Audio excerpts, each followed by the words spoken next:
우리가 전자산업을 따라잡을 줄은 정말 몰랐어요. 아, 제가 보기에 자동차도 가까운 시간 내에 우리가 따라잡을 겁니다.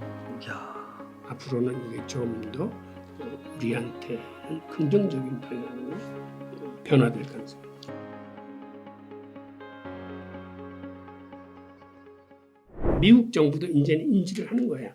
이게 자국의 인플레이션을 잡는 데도 도움이 한다고 궁극적으로 이렇게 막아도 중국 상품을 막을 수 없구나. 네, 그 다음에 세계의 어떤 정치 역학, 무역 시스템 등등이 옛날처럼 미국이 쉽게 주도할 수 있는 이런 상황이 아니구나라는 네, 걸 인지하면서 이제는 디커플링이 아니라 디리스킹 쪽으로 가야겠다라고 미국 스스로도 이제 변화했다고.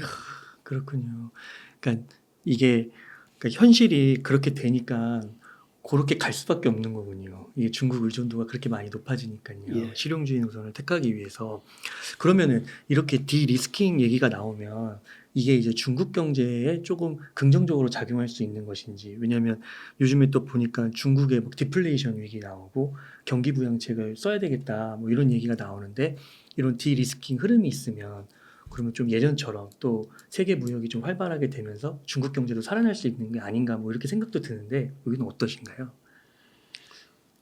중국 경제한테 디리스킹이 도움은 될 겁니다. 그런데 중국이 미국의 패권에 도전할 수 있을 만한 중요한 분야, 안보, 인공지능 이런 분야에는 미국이 철저히 또 이거는 통제를 할 거예요. 반도체 이런 예, 것들. 반도체. 아, 그래서 그 도움은 되겠지만 그게 옛날의 관계로 돌아가지는 못할 겁니다.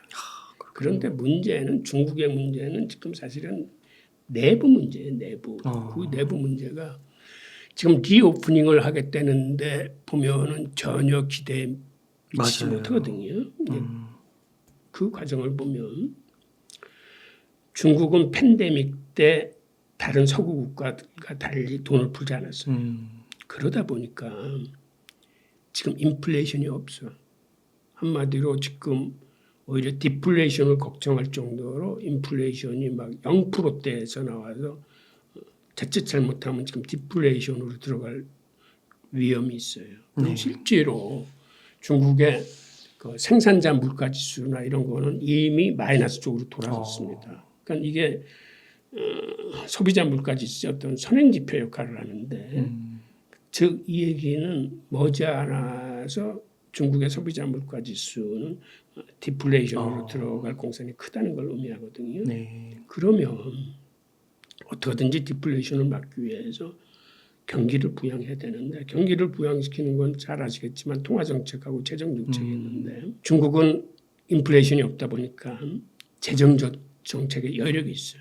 금리도 내릴 수 있고 기준율 같은 걸 내려서 통화도 더 풀 수 있고 그래서 그런 길로 가는데 그거를 과감하게 큰 폭으로 가지 못하고 예전에 해왔던 그러한 수치대로 지금 초단기 금리, 중기 금리, 1년물 금리, 장기 금리를 최 한 0.1% 정도 이렇게 경미하게 계속 내렸어요. 하여튼 통화 정책을 팽창으로는 가고 있어요.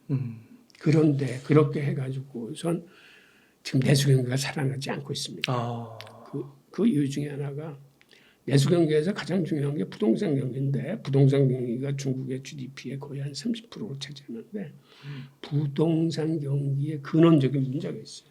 뭐냐면 중국이 부동산 경제를 살리기 위해서는 중국은 땅에 사유재산제가 허용되지 않기 때문에 건설 회사들이 지방 정부한테 땅을 70년 빌려가지고 그 위에 이제 아파트를 짓고 이런 거거든요. 그럼 70년 임대료를 지방 정부에 내. 그러다 보니까 지방 정부들이 세수 확보와 경제 성장률을 높이기 위해서 엄청나게 그 부동산 기업들한테 지방 정부의 땅을 판 거죠. 팔았다기보다는 이제 임대로 준 거죠. 그 임대 수익이 지방 정부 수입의 거의 한 4분의 1 정도 돼요.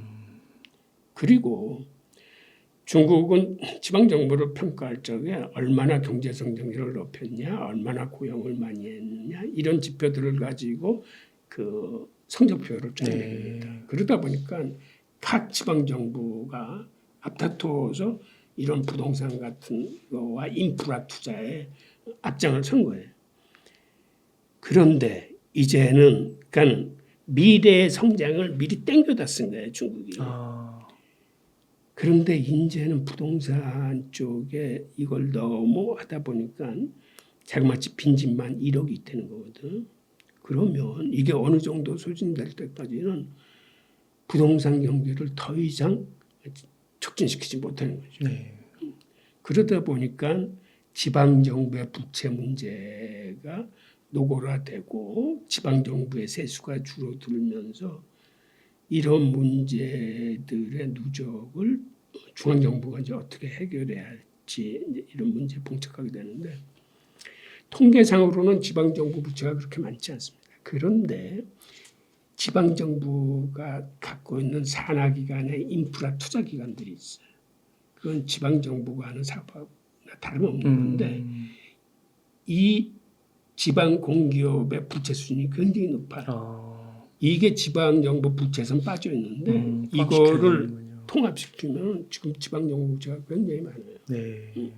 그러니까 지방정부도 이제는 더 이상 그런 식으로 경제성장을 도모할 수 없기 때문에 일종의 뭐라고 그럴까 여기 갇혀 있는 거예요. 네. 진퇴양난 그럴 때. 그래서 중국은 사실은 내수 부양의 돌파구를 열려면 부동산이 아닌 다른 방법을 찾아내야 되는데 지금 그게 쉽지 않은 않아요. 그다음에 그 부동산 경기의 경착륙 같은 걸 막기 위해서 그 중국은 앞으로도 계속 금리를 인하하고 돈을 풀 겁니다. 그러다 보니 또 어떤 문제가 생기냐면 미국과의 금리 격차가 더 커지면서 위안화가 굉장히 약세로 가는 거예요.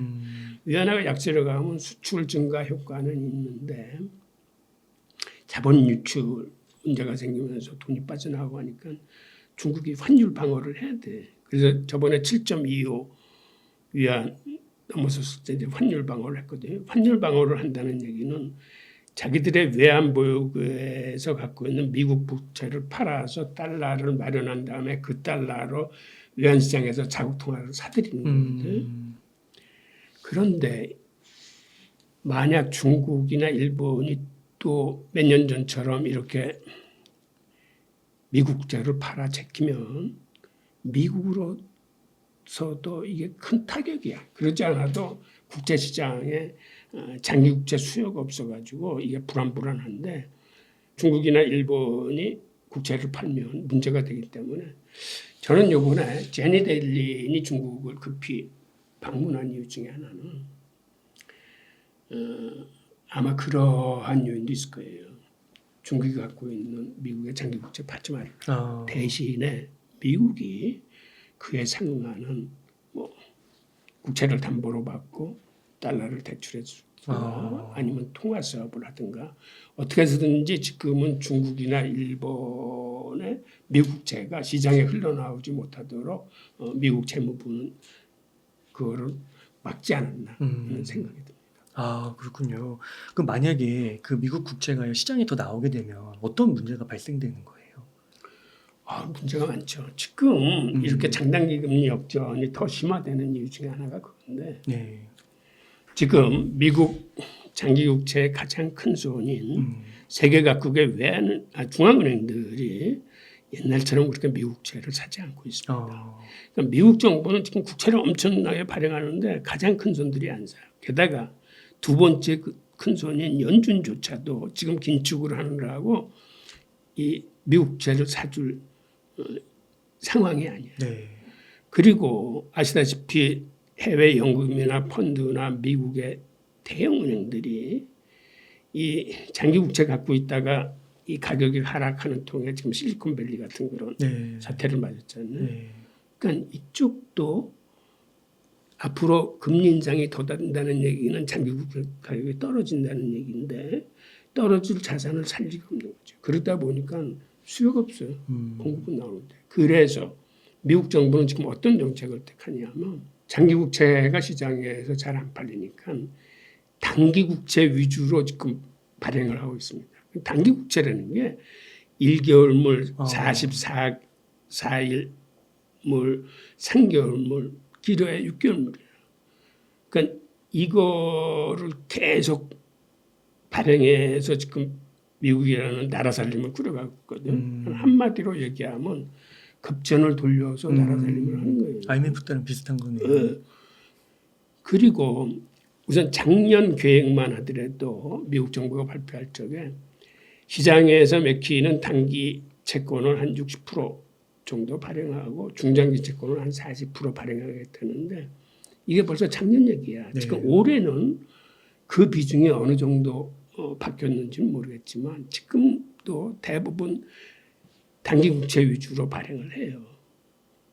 그런데 단기 국채는 시장에서 어느 정도 수요가 있는 이유가 시장에 영래포 시장의 단기 자금이 한 2조 5천억 달러 있고 그다음에 MMF 시장의 단기 자금이 한 5조 5천억 달러 있어요.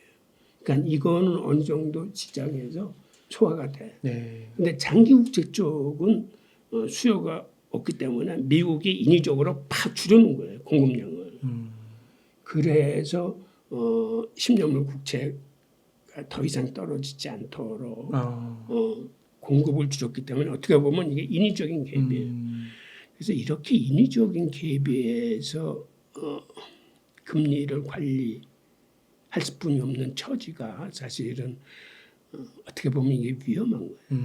그러니까 10년물짜리를 보통 시중금리의 대표 금리를 보는데 10년물 금리가 만약 이게 앞으로 기준금리의 상승 또는 다른 이유로 인해서 이게 금리가 뛰면 즉 가격이 더 국채 가격이 더 폭락하면 생각보다는 여러 문제들이 대표적인 게 SBB 은행 사태처럼 곳곳에서 터지기 시작할 수 있다라는. 아니 그거를 열거하자면 굉장히 많은데 마찬 지금 말씀하신 대로 금융권 부실이 지금 더 더해져서 금융권에 문제가 생길 가능성이 가장 크고 그다음에 10년물 시중금리는 모기지 금리하고 직결돼 있습니다. 왜 그러냐면 모기지는 30년 만기 금리인데 미국 사람들이 보통 10년마다 모기지 금리를 갈아타. 대부분. 그러니까 10년물 시중금리하고 모기지 금리가 직결돼 있습니다. 그러니까 모기지 금리가 오르면 그렇지 않아도 지금 모기지 금리가 7%대에 거의 육박해 있어요. 그러니까 이게 더 오르면 미국 부동산 경기에 힘들죠. 악재가 돼. 그다음에 또 시중금리가 오르면 또 이게 뭐를 의미냐면 국채 시장이 어려워지면 회사채 시장은 더 어려워집니다. 지금도 이미 그런 현상이 있는데 단기 국채 금리가 3개월물이라는 게 지금 막 5.3%까지 가요. 네. 그런데 우량 회사채 금리는 이게 안 돼. 더 높아야 되는 거죠. 네, 더 높아야 되는데 그러니까 사람들이 정부가 보장하는 국채를 사지 우량 회사채라도 금리가 안 사니까 이 우량 회사채를 안 사거든. 그러니까 회사채 시장에 자금이 자금 경색이 일어날 뿐 아니라 그렇구나. 이 사람들도 만기가 돌아오는 채권을 갚을 때는 롤러볼을 해야 되는데 옛날 금리로 롤러볼을 못해. 국채보다 이제 더 많이 줘야 그렇죠. 롤러볼가 되니까. 그러니까 회사채 시장이 힘들어지고 회사채 시장이 힘들어지면 회사채 시장에서 발행하는 은행채 금리가 올라갑니다. 그러면 대출 금리가 올라가요. 대출 금리가 올라가면 부실 기업이나 한계 기업들의 부도나 파산이 늘어나. 그럼 실증률이 더 올라가는 거야. 악순환이 계속 시작되는. 그러니까 이러한 금리가 올라가면 그러니까 벌어질 수 있는 나쁜 영향, 파급 효과가 많아요. 그래서 이제 미국의 제니 델런이 중국 가서 이제 말씀해주신 그런 방안, 뭐 채권을 담보로 다른 방안을 구상해 보자. 아마 그랬을 거예요. 그걸 발표는 안 나오는데 제가 보기에는 그게 가장 큰 요인이에요. 그러니까 미국 국채 시장을 됐는데 국채는 재무부서관 아닙니까? 음. 그러니까 이것을 아마 어떤 통화 수업이나 어떤 뭔가 좀 그런 거를 진행하지 않았을까 하는 생각이 듭니다. 네. 그러면은 그 중국과 또 연관되어 있는 게 결국 우리나라의 경제일 것 같은데 예, 예. 우리나라는 그런 좀 중국의 안 좋은 현재 상황 그런 상황 속에서 우리나라 경제는 좀 괜찮을까요? 괜찮지 않죠. 우리나라에 네. 그래도 무역 비중이 가장 높은 나라가 중국입니다. 네. 그래도 아직까지도 거의 한 20% 정도 돼요. 네. 중국은.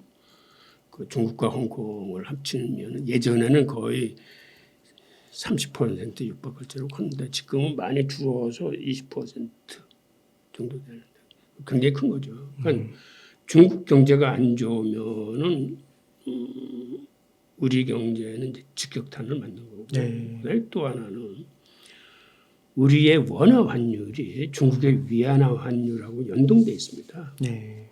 그러니까 지금 위안화 환율이 저렇게 치솟고 있고 불안한 상태에 있으면 우리 원화도 그 영향을 받지 않을 수뿐이 없고 하여튼 중국과의 관계는 그 여러 가지 사정으로 그러고 또 그 미국의 압박으로 우리가 중국의 반도체나 어떤 여타 첨단 산업 시장에 옛날처럼 이렇게 자유롭게 진출할 수 없는 그런 제한 사항도 생기고 여러 가지 문제가 있죠. 네. 그러면은 그 코트라 32년의 경험을 바탕으로 좀 보실 때 어떻게 한국도 지금 현재 보면은 GDP 성장률도 되게 저조하고 맞아요. 그 경제 회복 속도도 생각보다 느리다 이렇게 얘기를 하는데 그 위기를 좀 넘길 수 있다고는 보시는 건가요? 예, 저는 개인적으로는 넘길 수 있다고 봅니다. 우리 한국이 생각보다는 강한 나라예요. 어떤 은근과 끈기가 대단한 나라가 한국이에요. 제가 코트라에 있으면서도 정말 예전에는 일본하고 우리하고는 상대가 안 됐어요. 그러니까 우리가 하나하나 쫓아간 거는 네. 정말 경공업 제품, 네. 즉 와이셔츠 만들고 안경테 만들고 그다음에 섬유 폴리에스터 섬유 만들고 하면서 하나하나 쫓아간 거예요. 네. 그거를 하나하나 따라잡았어. 그리고 나중에는 조선 산업을 따라잡았어요. 그리고 저도 코트라에 있었지만 우리가 전자 산업을 따라잡을 줄은 정말 몰랐어요. 아, 그러세요? 그 당시 소니는 대단했거든 유상이. 네. 외국에 나가 보면 소니는 백화점 매장 한가운데 있는데 우리 국산 TV 같은 거는 저 구석에 이렇게 방치돼서 찾기도 힘들 정도였는데 네. 그러한 전자산업을 우리가 쫓아잡으면서 하나하나 일본 산업을 죄 쫓아잡기 시작해서 이제 남은 건 두 개뿐이 없어요. 하나는 자동차고 하나는 부품 정밀 소재 산업인데 소재. 제가 보기에 자동차도 가까운 시간 내에 우리가 따라잡을 겁니다. 야. 그건 제가 최근에 미국에 있는 아들 내 집을 방문하면서 보니까 미국 시장에 일본 자동차가 생각보다 굉장히 많아요. 얼뜻 보면 미국 자동차보다 더 많아. 1등이라고 그러더라고요, 토요타가. 하여튼 됐다. 그리고 하여튼 30% 이상이 넘어. 그런데 여기서 재밌는 현상은 지금 한국 차에 대한 평가가 일본 차 이상으로 좋아요. 그래요? 네. 현대기아차가요? 네. 한국차 살려면은 그 더 프리미엄 줘야 돼. 기다리는 사람도 많고. 그렇군요. 그리고 평가 기관에서 지금 한국 차에 대한 평가가 아주 좋게 돼요. 특히 전기차 부분에서. 그리고 이 한류 덕분에 이제는 한국인과 한국 상품에 대한 그런 이미지, 브랜드 이미지가 틀려졌어요. 그런데 미국 시장에 그렇게 많은 차를 보면서 야 이거 한국에 기회가 오겠구나 하는 생각이 들어요. 네. 지금 우리 자동차 산업이 세계 시장의 점유율은 한 7.3% 정도 됩니다. 근데 미국 시장에서는 이게 한 10.3% 정도를 넘었고 앞으로 이 추세가 계속 가능성이 있어요. 네. 그래서 저 일본 시장 점유율을 잘하면 한국이 야금야금 다 쫓아갈 수 있겠다고 보여서 우리 한국 자동차의 전망이 밝습니다. 네. 또 자동차 시장이 크잖아요. 엄청 크니까. 그리고 지금 이제 우리 그 수리 힘든 이유 중에 하나가 이제 반도체 그 업황 부진으로 그런데 지금 그거를 어느 정도 커버해 주는 게 이제 자동차 산업이고 그다음에 우리가 미래 먹거리라고 생각하는 이제 바이오 헬스나 이차 전지 같은 게 사실은 지금 수출 비중이 그렇게 크지 못해요. 네. 근데 이것들이 아마 이제는 수출 비중이 커지고 등등 하여튼 이런 식으로 우리는 위기를 넘길 겁니다. 그리고 이제 우리가 앞으로 좀 더 주력해야 될 분야가 지금 한류 문화가 한창 뜨고 있는데 이거를 수출 사업화해서 네. 이거를 우리의 미래 먹거리로 해야 되고 그 다음에는 내수 부양을 위해서는 이 고용 창출 개수가 큰 산업들 이게 이제 서비스 산업이거든요.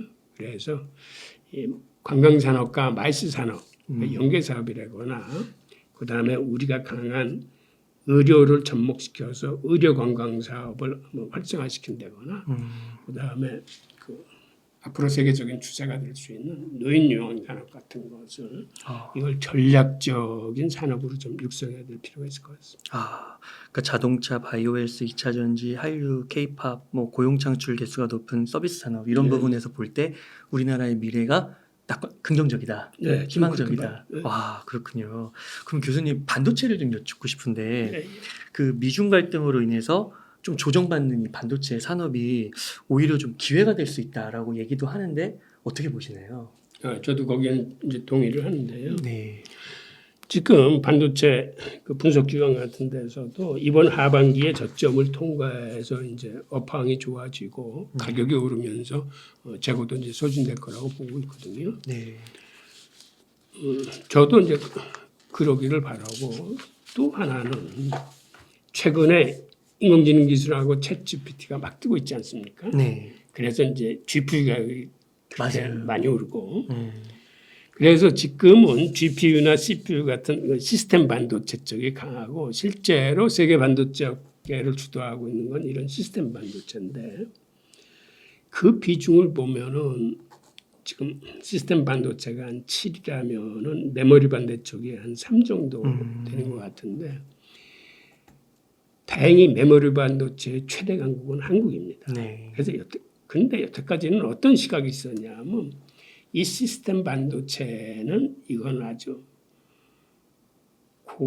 고부가가치를 얻는 첨단 기술이고 D램은 한마디로 인건비 따먹는 그러한 거 아니냐는 시각이 있었는데 이제 이게 이제 바뀌고 있어요. 무슨 얘기냐면 인공지능이든 챗GPT든 시스템 반도체가 있어야 하는 건 맞아요.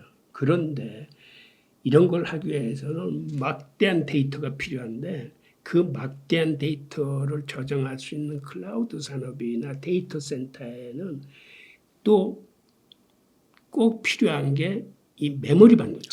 그렇구나. 그러니까 이 첨단 기술이나 인공지능 챗GPT에 GPU만 필요한 게 아니고 그 이상으로 필요한 게 이제는 D램과 랜드입니까? 네. 그러니까 평가가 옛날의 D램이 아니고 그렇군요. 이제는 수요가 훨씬 더 늘고 그 평가 자체가 틀려질 거다 해서 지금 40년 동안 반도체 역사를 보면 반도체 성장이 한 연 10% 정도씩 됐답니다.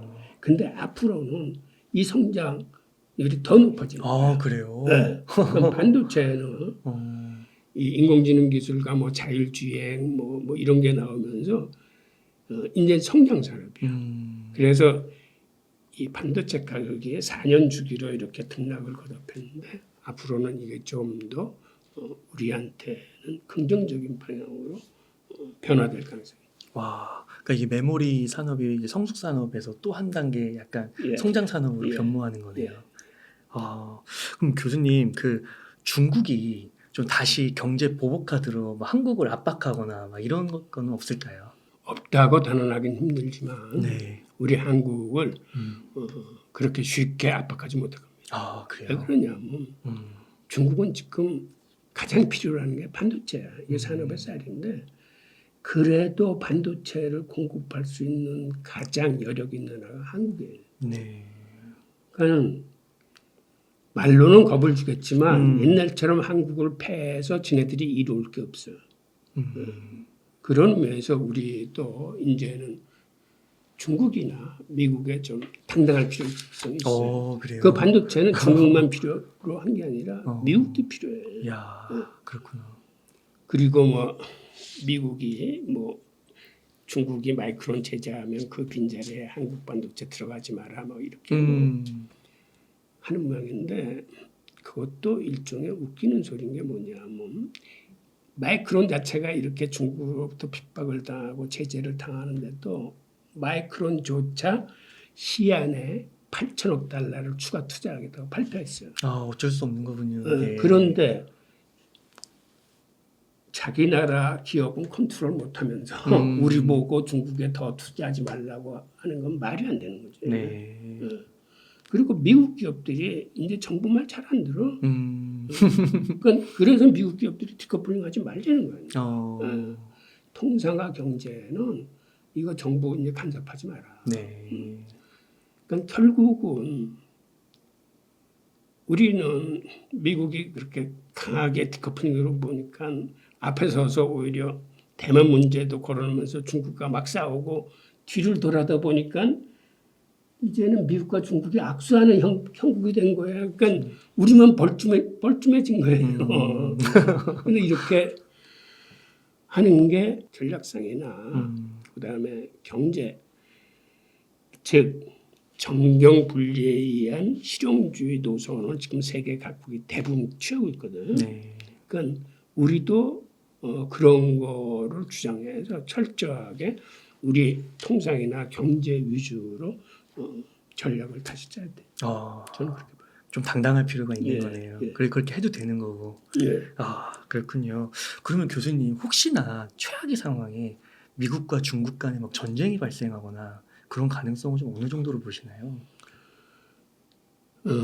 헨리 키신저나 네. 미국 공당국도 네. 그 양안 전쟁의 가능성에 대해서 언급을 하고 있습니다. 네. 그런데 그게 그렇게 쉽지 않을 거예요. 우선 지금 디커플링이 디리스킹으로 바뀌고 있는 데다가 그다음에 설사 전쟁이 일어나서 중국이 이겼다 손치더라도 중국이 후유증을 감당하기 쉽지 않을 겁니다. 그리고 굳이 그러한 큰 후유증을 무릅쓰고 전쟁을 일으킬 필요 없지. 중국으로 봐서는 시간을 벌면서 대만 내에 이제 친중 세력으로 정권이 그런 교체된다거나 이러한 거를 보면서 그다음에 미국하고의 관계 개선이 되면 다시 하나의 중국에 대한 확인을 받으면서 저번에 저 블링컨 중국 들어가서 하나의 중국 얘기 미국이 먼저 꺼냈어요. 그러니까 미국이 그런 문제를 가지고 중국을 심하게 옥죄려고 하다 보니까 이 디커플링 자체가 자국한테도 유리하지 않은 거기 때문에 지금 태도 변화를 하는 거예요. 그러니까 이러한 상황 속에서 전쟁 가능성은 저는 굉장히 낮다고 봐요. 그렇군요. 네.